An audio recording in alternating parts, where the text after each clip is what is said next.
I want to know, I hear constantly, consistently might be a better word since we're focusing on words. I hear consistently from women that they don't feel they're getting recognition for the work they've done.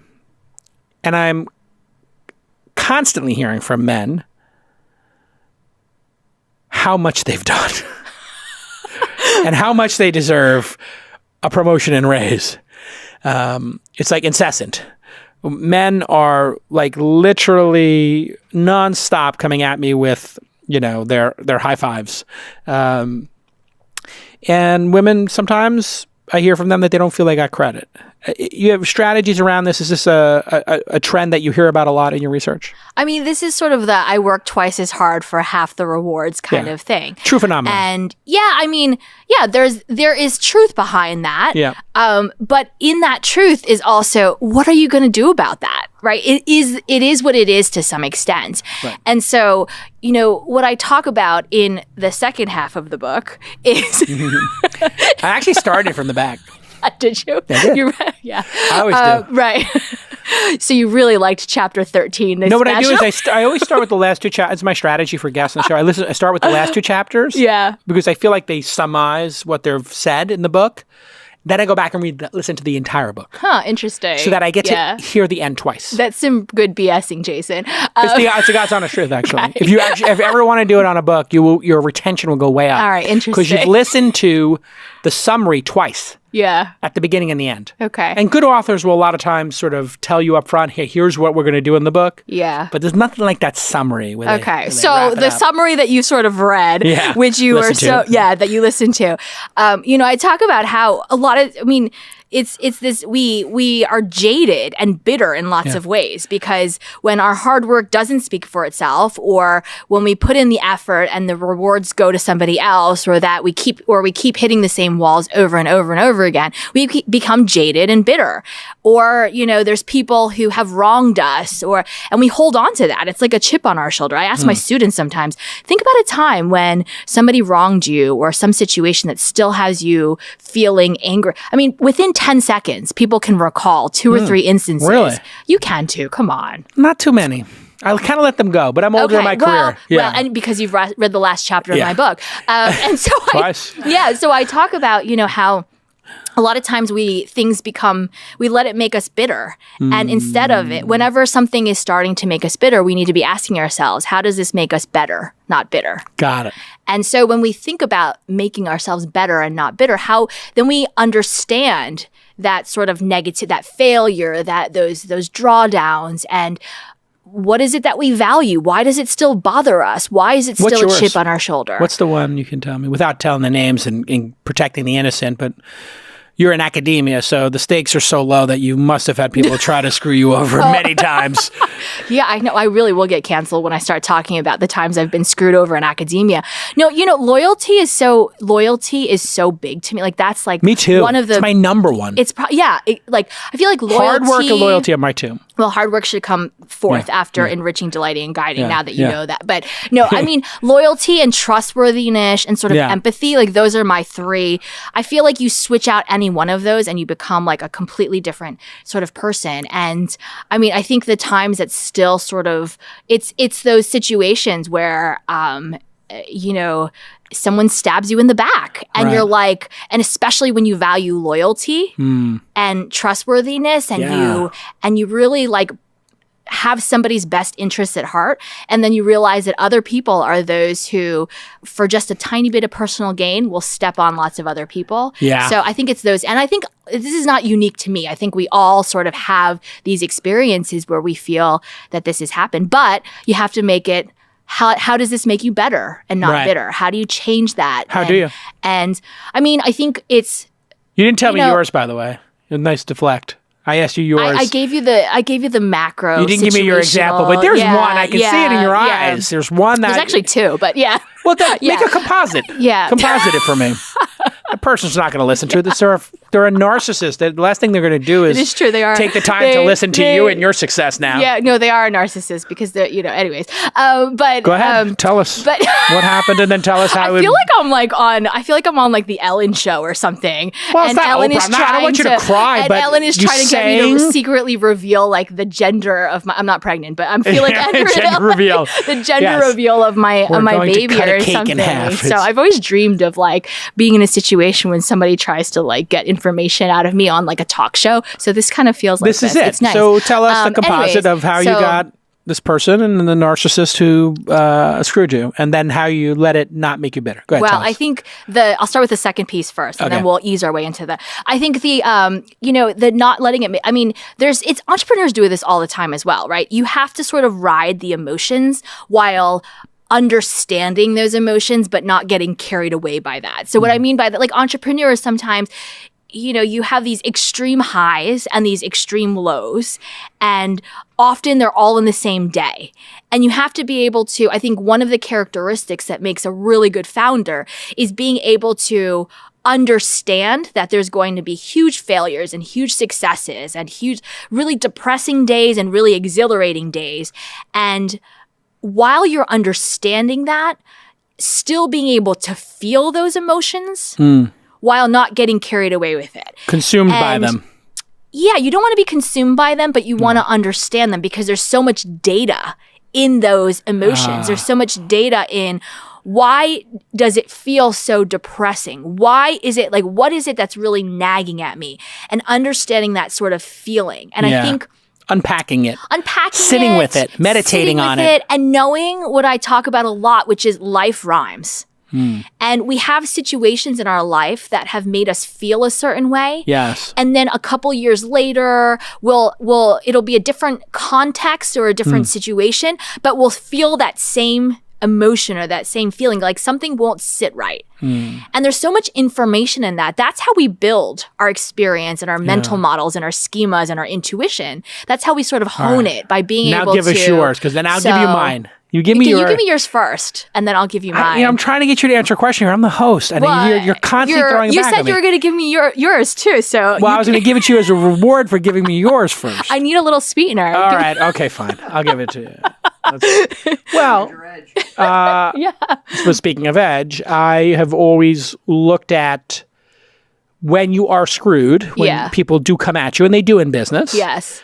And I long looked at business as war. Yeah. And there's really two types of confrontations when it comes to violence. There's quick and there's extended, right? Yeah. And if you look at the samurai, and that's why Toshiro Mifune is on the wall over there, or the Jedi, which were modeled after the samurai, when they take that sword out and they use it, and if you ever see Yojimbo, there's a famous scene where Mifune takes the sword out and he cuts a guy's arm off and it lays on the floor. And then they cut to the sword being put back on his belt and into the sheath and the blood being taken off of it. And it happens in seconds. And then it's over. As opposed to a barroom brawl, which goes on forever, or a war that goes on forever. And I think in my younger years, sometimes I went to war with people and it was never ending. Because it was not definitive. And what I've learned over time is I went to war with people over decades or a decade. Now, if I have to go to war with somebody, it's going to be either they're ignored and they're just ghosted forever, and I just give them zero attention. Or the possibility is, like the cantina scene in the original Star Wars where Obi-Wan takes out, and he says, listen, this young one is not worth your trouble. The guy says, well, I want to fight anyway, and he takes out the sword and cuts the guy's arm off. Remember that scene? Lucas took that from Kurosawa, and then that's why Kurosawa's book's on the wall here. It's one of my heroes. And by the way, that is a great book, something like a autobiography.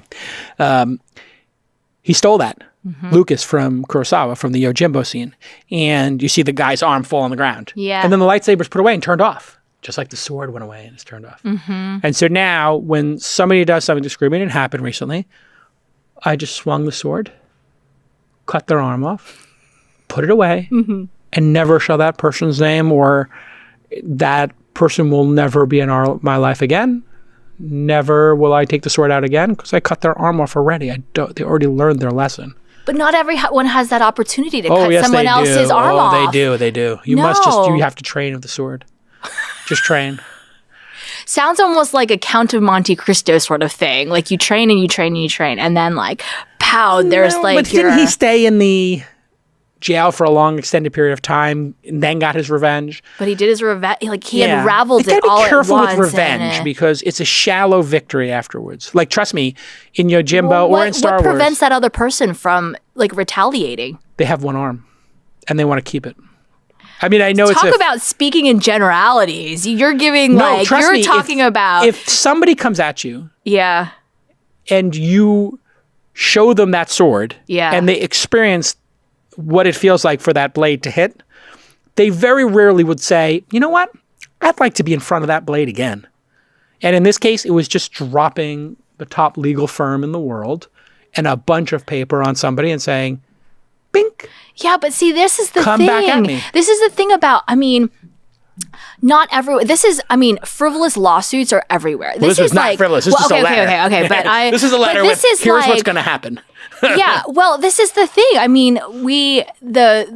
The legal system is supposed to be about justice and about truth and about all these sorts of things. Do you believe that it is? I believe it's flawed, but the best one we got, so far in humanity. But it can work for the underdog more than the person who is the person with the big chip stack, but it could also work the other way. And so I was recently advising somebody who got screwed and didn't have a lot of power. Yeah. It is is a valid observation you're making, which is I have resources now and I have the sword. Yeah. But when I didn't, somebody else was in a similar situation. I said, you know what you should do? You should write a blog post and you should detail exactly how this investor screwed you. I said, and then you should say to them, as they've ousted you from your company, I disagree with what you've done, and I'm not going to sue you, but I'm going to write this blog post, and I'm going to publish it, and I'm going to give the story to the Wall Street Journal and Business Insider and anybody else who will listen, and I'm going to tell every founder who I'm going to put your name in the title, and every founder, I'm going to put in the first sentence, email me anytime if you would like a reference for this individual. Right. I said, and then watch exactly how quickly, and that's a different type of sword. And then that investor sues you for slander. No. Why not? Because the investor knows that suing a founder is the worst possible recourse, and settling with the founder is the best possible recourse, because then they go, you're crazy and you don't care. And let me tell you something. There is one person you do not want to fight with, which is somebody who has nothing left to lose. And this is where having nothing left to lose is a very powerful thing. When you truly get screwed and you're got nothing, then the other person has to realize, well, you're backed into a corner, so you might as well fight your way out. There's a chance you might make it out. Mm-hmm. And the person then who has a lot at stake, who has the money and the power, says, do I want to risk everything I've spent 50 years building to have this blog post on the internet? And that person, I'm going to sue them and they have nothing, and then they're just going to write more blog posts? Yeah, it's so complicated. You underestimate the power of I just think there's so much nuance there, right? There's the nuance behind the person with the resources who can continue, right? Whereas the other person can't continue because they don't have the resources for the lawyers and the legal. You underestimate that person who can then write his or her own blog post, even if it's complete lies, all of these sorts of things. I mean, I think the VC would never do that. Because once they're faced with the possibility of other founders seeing them, mixing it up with a founder and not being able to control that relationship, they will just say, it's not worth dealing with that person. This actually happened online just over the last couple of days with a VC who's been tweeting crazy stuff. And a couple of people have bad stories about this person. I won't say their name on the show, but it just makes it very hard for that investor then, when they're having a conversation with a founder, to say, I'm not going to create radioactivity around your startup. Yeah. Right? It's the last thing you want. Tell us your story. We're going to talk about, there's so many hints of what you said already. Yeah. I feel like the bitterness comes when there's legal sort of things, and I mean, but that is, I'm going to get some of your advice offline about about these sort of things. Well, here's the thing about bitterness. It's a lot of times if people feel there's no off-ramp, like they said with the Iran situation, give them an off-ramp. Yeah. If people feel powerless, they will try to take their power back. Yeah. And that could be very dangerous for you. So that's why, like, the art of settling. Yeah. That's why it's kind of nice when you take the sword out and you're like, here's your sword, and I'm about to swing it. And then they're like, oh, no, you can put the sword away. Okay, great. Or you swing it, and it's like, you still got one arm left. Assuming that other person is a rational, logical person. But anyways,